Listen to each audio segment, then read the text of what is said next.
Pepe the Frog was once the innocent, lovable face of internet culture. Little did we know his image would be forever changed by the events of the 2016 presidential campaign.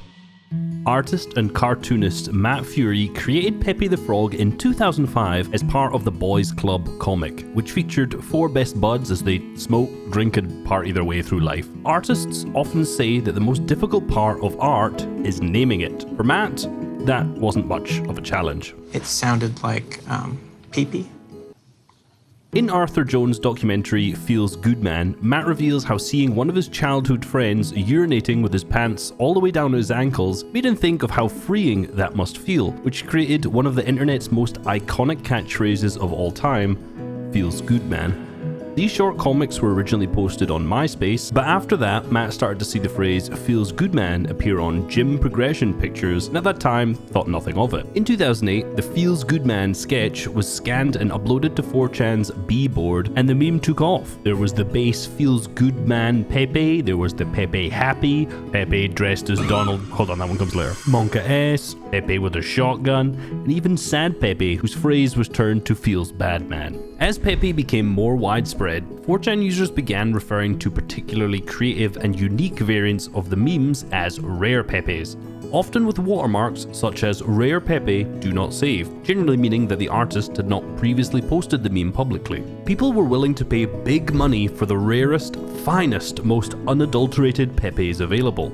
These images, sometimes as physical paintings, were sold on eBay and posted on Craigslist, such as this collection of over 1,200 rare Pepes for $10,420.69. As a result of the rare Pepe trend, BTTV introduced the first Pepe meme on the Twitch platform, which of course was Rare Pepe. But this was the start of the non-4chan users adopting Pepe, the normies. It started spreading like wildfire, and the misanthropes of 4chan didn't like this. The Sad Frog and Smug Pepe variants entered usage on Tumblr by 2012, and by 2014 it has made its way over to China as well. But it only got worse for the 4chaners. You see, they identified as NEET, not in education, employment, or training.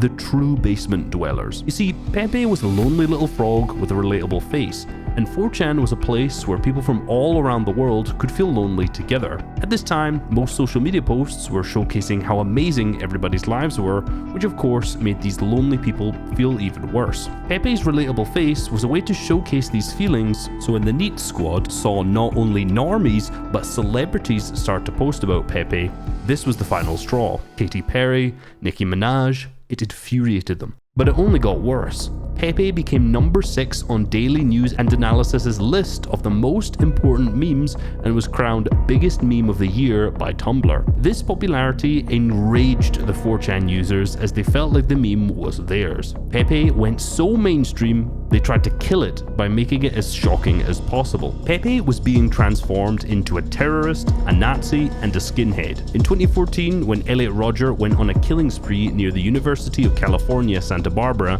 people on 4chan began incorporating images of Pepe with Rodger in heroic and vigilante-like scenarios. This was the first of many attempts to tarnish Pepe's reputation, and it worked. The first of our kind has struck fear into the hearts of America.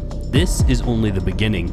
The Beta Rebellion has begun. Beta Rebellion, or Beta Uprising, is a term used to refer to a rebellion or rebel movement instigated by beta males, especially those with anti-women opinions, against alpha males and females. They would claim they were rebelling against Chads, Stacys, cock blockers, blue pillars, and high-tier normies. This trolling directly spilled into the 2016 presidential race. Trump was the personification of the smug Pepe meme. He was outrageous, spoke his mind, and upset a lot of people. He was the 4chan's president. Minutes after his first speech, 4chan had already created the Trump Pepe. As images of Pepe with Trump or as Trump began to circulate, his campaign latched onto that momentum in their favor, and Trump himself started to share them, starting the Great Meme War.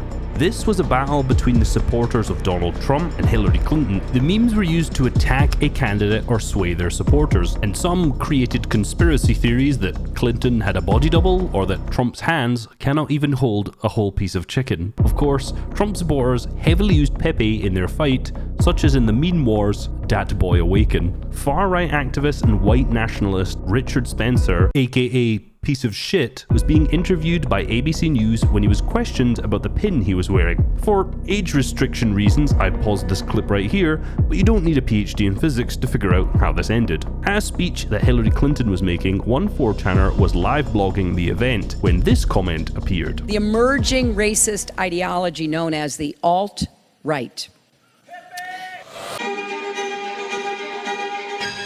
But following this, she would go on to make it worse. You can put half of Trump's supporters into what I call the basket of deplorables. This led to the hashtag basket of deplorables ending up trending on Twitter. Of course, the opposition fully lent into the memes. Donald Trump Jr. posted the deplorables, including Pepe as one of the team. Trump himself even posted numerous Pepe memes, including a 7-minute video titled "You Can't Stump the Trump."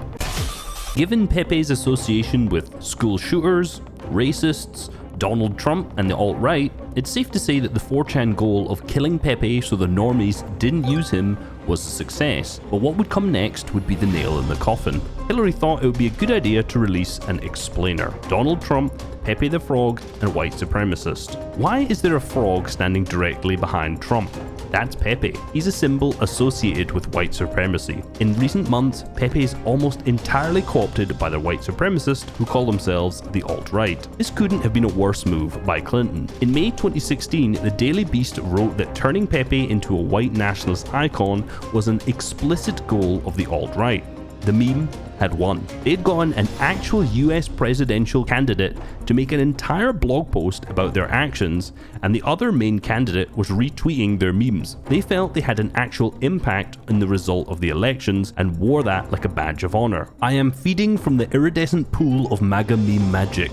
If it weren't for Hillary Clinton's campaign in 2016 trying to name Pepe as a mascot of the alt-right, that kind of recognition probably would not have stuck, but unfortunately it did. Pepe the Frog was added as a hate symbol on the Anti-Defamation League's database, marking an all-time low for creator Matt Fury. It was time to turn Pepe's reputation around. So Matt killed off Pepe and lawyered up. He targeted any business using Pepe to spread hate through copyright infringement, including a racist book named Pepe and PD and Alex Jones of InfoWars. He stated that he would continue to enforce his copyrights aggressively to make sure nobody else is profiting off of associating Pepe the Frog with hateful imagery. Fury has won around 100 different cases and is still trying to shift the narrative around the Pepe meme into a positive character. Pepe was also used in the 2019 peace protests in Hong Kong as a symbol of liberty and resistance against police brutality. In 2022, Fury started creating Pepe lore animations on his Twitter page, and the amount of screenshots you could get from these videos alone have undoubtedly destabilized the rare Pepe market.